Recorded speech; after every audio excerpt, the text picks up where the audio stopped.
25 से 26 में ऐसा क्या बदला और शुरुआती 2 महीने में ही अचानक भारत दुनिया के सेंटर पर कैसे आ गया? क्यों भारत को ट्रस्टेड पार्टनर कह करके सम्मानित दुनिया करने लगी? आज का सेशन एक विश्लेषण है। इस कुल मिलाकर भारत दुनिया के बीच में चर्चा का विषय बना हुआ है। पूरी तरह दुनिया में ट्रंप इफेक्ट कहिए या फिर दुनिया में हो रहे शांति के नाम पर मखौल कहिए, दुनिया को असली शांति और विश्वास भारत में नजर क्यों आ रहा है, आज हम इसके कारण का विश्लेषण करेंगे। उस पॉइंट को पकड़ेंगे कि भारत असल में इन सबके बीच उम्मीद की किरण कैसे लेकर बैठा है। भारत ने दुनिया के इस दौर में ऐसी कौन सी पंक्ति पकड़ ली जिसके चलते फिर एक बार, जैसे रशिया यूक्रेन युद्ध के समय भारत का स्टैंड था डिप्लोमेसी डायलॉग पीस, कि हम लोग शांति के लिए डायलॉग और वार्ता को और कूटनीति को स्थापित करना चाहते हैं। आज भारत का ऐसा कौन सा मंत्र है जिसे 2025 में शायद दुनिया के देश नहीं समझ पाए, आज उसे समझने के लिए आगे बढ़ रहे हैं। आइए विश्लेषण कर साथियों। वर्ष 2025 सभी ने बहुत अच्छे से सेलिब्रेट किया, कई मायनों में खास था। भारत के साथ भी खास था, दुनिया के साथ भी खास था। दुनिया के लिए तो खास इसलिए था क्योंकि ट्रंप नामक एक बीमारी उस समय पर बहुत जोरी से फैल रही थी। यह बीमारी क्यों कही जाती है, इसके ऊपर भी बहुत सारे सवाल जवाब बने रहेंगे, क्योंकि वर्ल्ड ऑर्डर को हिला कर रख दिया। खैर, वर्ल्ड ऑर्डर के हिलाने में हमारा क्या स्टैंड था, हम उस तक भी चलेंगे।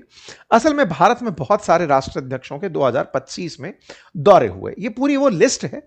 इस लिस्ट में अगर कोई 2 बड़े नाम तलाशे जाएं तो 2 बड़े नाम निकल कर आते हैं। कीर स्टारमर जो कि यूके के प्रधानमंत्री थे, और व्लादिमीर पुतिन जो कि रशियन प्रेसिडेंट थे। इन दोनों की भारत यात्रा को अगर हटा दिया जाए तो कोई बहुत बड़ी सिग्निफिकेंट यात्रा 2025 में नहीं थी। कीर स्टारमर तो पूरा बेड़ा जहाज भर के आए थे, जिसके ऊपर हमने सेशन भी किया था और भारत के साथ में फ्री ट्रेड एग्रीमेंट साइन किया था, जो कि यूके के लिए जब से ब्रेग्जिट हुआ है तब से सबसे बड़ी डील इसे कंसीडर किया गया था, और हमने इस पर एक प्रॉपर डिटेल सेशन भी आप लोगों को दिया था। 2025 के बाद जब हम 26 में एंट्री किए तो सबसे पहले यूरोप से मर्ज की यात्रा बाहर में आती है। जर्मन चांसलर भारत की विजिट पर आते हैं। यूरोप के सबसे प्रतिष्ठित, सबसे ज्यादा पावरफुल, सबसे ज्यादा पैसे वाले देश के चांसलर यानी राष्ट्राध्यक्ष भारत की यात्रा पर होते हैं। मर्ज की विजिट से हिंट मिलना शुरू हो जाता है कि यूरोप भारत के साथ फ्री ट्रेड एग्रीमेंट करने जा रहा है, और यही हुआ। मदर ऑफ ऑल डील साल की शुरुआत में 26 जनवरी के दिन हो जाती है, और इसी बीच में यूएई के जो अमीर हैं, जो यूएई के जो राष्ट्राध्यक्ष हैं, वो भारत की यात्रा पर 3 घंटे के लिए ही अचानक आकर पहुंचते हैं। एक साल के अंदर शुरुआत हो रही है 26 की, और उसके अंदर इतनी हाई प्रोफाइल भारत की यात्राएं होती हैं। ये यात्राएं सब सुर्खियों के बड़े कारण बनकर आती हैं। हमने हर किसी पर कोई ना कोई सेशन आपके साथ साझा किया है। भारत ने यूरोपियन यूनियन के साथ बहुत बढ़िया डील करी। इंडिया ईयू की जो डील है, इसे mother of all trade deal कहकर संबोधित किया गया। भारत ने अमेरिका को बढ़िया से काउंटर कर दिया। इतना अल्टीमेट काउंटर था कि अमेरिका इसके तुरंत बाद छटपटाहट में भारत के साथ ट्रेड डील करने निकल पड़ा। भारत और ईयू की ट्रेड डील जो लंबे समय से इंतजार में थी, उसके हो जाने के बाद 2 डेकेड से अधिक नेगोशिएशन जिसके चले, लेकिन फाइनली भारत ने इसे उस दौर में कर दिया जब इंडिया अमेरिका की ट्रेड डील होनी थी, लेकिन हम ईयू से करके उसे बाईपास कर गए और अमेरिका के साथ किनारा कर गए। 2026 के दूसरे महीने में आप एंट्री करते हैं, और उस समय भारत एआई इंपैक्ट समिट का आयोजन कर देता है। दुनिया के 193 जो यूएन के देश हैं, उनमें से चौथा देश भारत था जिसने एआई पर इतनी बड़ी मीटिंग बुलाई थी। संख्या के हिसाब से दुनिया का सबसे बड़ा देश भारत था, जिसमें इतने पार्टिसिपेंट्स आकर के पहुंचे थे। विकासशील देशों में भारत पहला देश था जिसने आर्टिफिशियल इंटेलिजेंस पर चर्चा के लिए दुनिया भर के राष्ट्राध्यक्षों, सीईओज, टेक दिग्गज, तमाम कंपनियों को भारत में इनवाइट कर लिया। आज उसी का परिणाम है कि आर्टिफिशियल इंटेलिजेंस पर पूरी दुनिया में भारत की चर्चा है, और भारत में दुनिया भर के टेक की चर्चा है कि अल्टीमेटली एआई कर क्या रहा है। एक बहुत बड़ा एआई में भारत ने लोगों को इग्नाइट करने का काम किया। लोग इस विषय के बाद में चर्चा करना शुरू हो गए कि यार अल्टीमेटली एआई पर विमर्श करना तो बनता है। पहला देश भारत बनकर आया विकासशील देशों में जिसने इस तरह की बड़ी मीटिंग होस्ट की। ठीक है साहब, इसी मीटिंग के अंदर बहुत सारे राष्ट्राध्यक्ष भारत में पहुंचे। एक एक कर करके अगर आप देखना करें तो स्पेन के राष्ट्राध्यक्ष भारत के अंदर यात्रा पर थे, इसी प्रकार से फिनलैंड के राष्ट्राध्यक्ष भारत में थे, सर्बिया के राष्ट्राध्यक्ष भारत आए, कजाकिस्तान के राष्ट्राध्यक्ष भारत में पहुंचे, तमाम दुनिया भर के जो राष्ट्राध्यक्ष हैं वो भारत की यात्रा पर थे। इन तमाम के साथ भारत के प्रधानमंत्री की तस्वीर, भूटान, श्रीलंका, है ना, ये तमाम स्विस कॉन्फेडरेशन, आबू धाबी, तमाम नेता भारत की यात्रा पर आए और भारत के इस ग्लोबल इवेंट में शरीक हुए कि इंडिया कुछ तो कर रहा है, दुनिया को बताने के लिए कि एआई का इंपैक्ट क्या है। ग्लोबली भारत ने अपनी प्रेजेंस दुनिया को बताई। इसमें बहुत पावरफुल राष्ट्राध्यक्षों में फ्रांसीसी राष्ट्रपति का नाम लिया जाना जरूरी होगा, क्योंकि उनकी यात्रा भारत के लिए बहुत मायने रखती है। इन सभी का जोड़ यह है कि भारत ने साल 2026 की शुरुआत में ही इतने सारे विदेशी मेहमानों को देख लिया जो 25 के कुल योग से ऊपर निकल जाता है। और तो और भारत के प्रधानमंत्री की भी विदेश यात्राएं बनी रही, और आज जब उनकी इजराइल यात्रा हो रही है और 2 दिन बाद कनाडा के पीएम की भारत यात्रा हो रही है, यह बताती है कि साल की शुरुआत बहुत धमाकेदार है। कनाडा के पीएम भारत की यात्रा पर हैं। अगर आप मेजरली इस सब चीज को देखें तो 2 बड़े पॉइंट कंक्लूड कर पाएंगे, या तो यूरोपियंस लीडर भर भर के भारत में आ रहे हैं, या रूस के जो सहयोगी हैं, जो रूस के साथ कभी हुआ करते थे, वो भारत की यात्रा पर आ रहे हैं। ऐसे में भारत दोनों धड़ों के लिए कैसे कीमती बन गया, ये अपने आप में समझने वाला सवाल है। कनाडा, जो कि पिछली बार जब ट्रूडो का शासन था उधर बाइडेन थे, तब भारत को ग्लोबली उसने इंसल्ट कराने के तमाम प्रयास किए। खालिस्तानियों को बचाने का ट्रूडो का जो प्रयास था वो असल में खुद के ईगो के लिए था। जब से ट्रूडो गए हैं, भारत कनाडा के बीच की जैसे रार ही समाप्त हो गई हो, विमर्श ही खत्म हो गया हो। लेकिन अब कारनी जब भारत यात्रा पर आ रहे हैं ट्रूडो के बाद, तो निश्चित ही भारत और कनाडा के संबंध सुधरेंगे, इसकी सारी उम्मीदें अब की जा रही हैं। और यह बड़ी बात है कि कनाडा के प्रधानमंत्री के भारत आने से पहले ही जो तहव्वुर राणा नाम का जो आतंकी था, उसकी कनाडा ने सिटीजनशिप रिवोक कर दी है, ताकि भारत को लगे कि वो आतंक के खिलाफ भारत के साथ खड़ा है। बड़ा सवाल है, भारत ऐसा क्या इन लोगों को संदेश दे गया? हमने ऐसी कौन सी कूटनीति कर दी? हम तो 2025 में बड़े ही साइलेंट थे, हम तो कहीं दिखाई ही नहीं दे रहे थे। 26 की शुरुआत में लोगों को यह क्यों लगने लगा कि चलो भारत चलते हैं?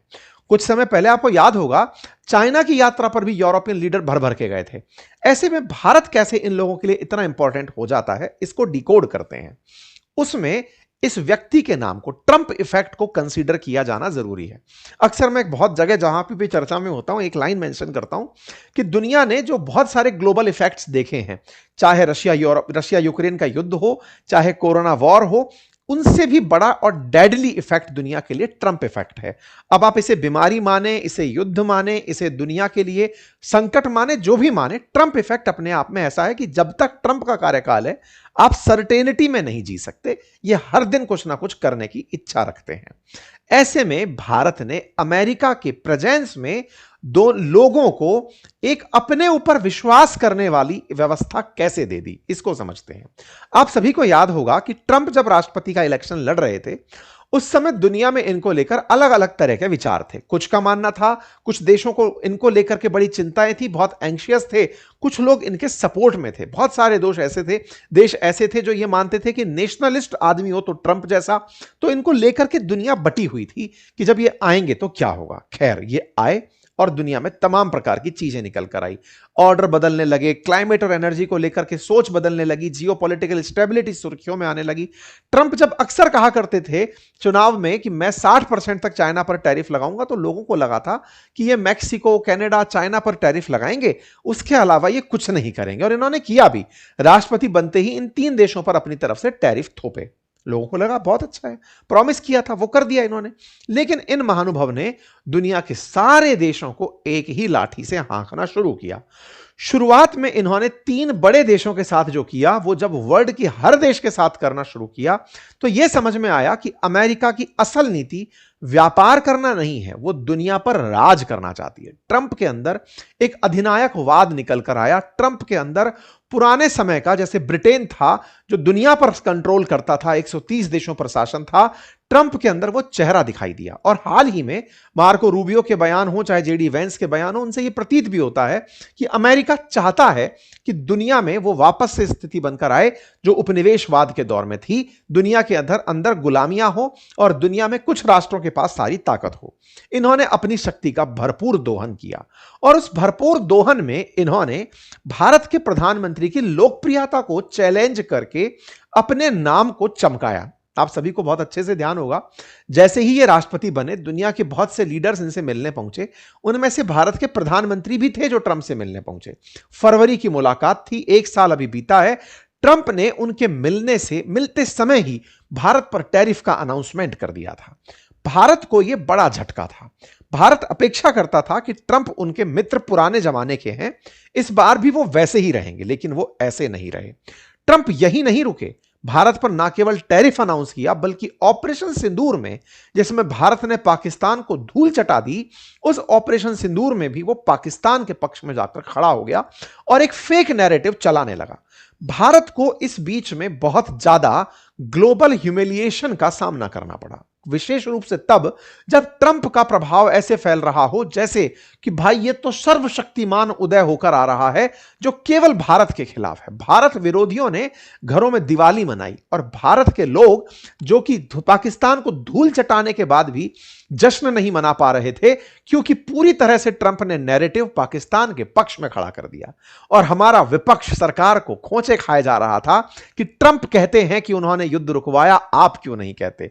ट्रंप कहते हैं कि पाकिस्तान जीता था, ट्रंप कहते हैं कि यह हुआ।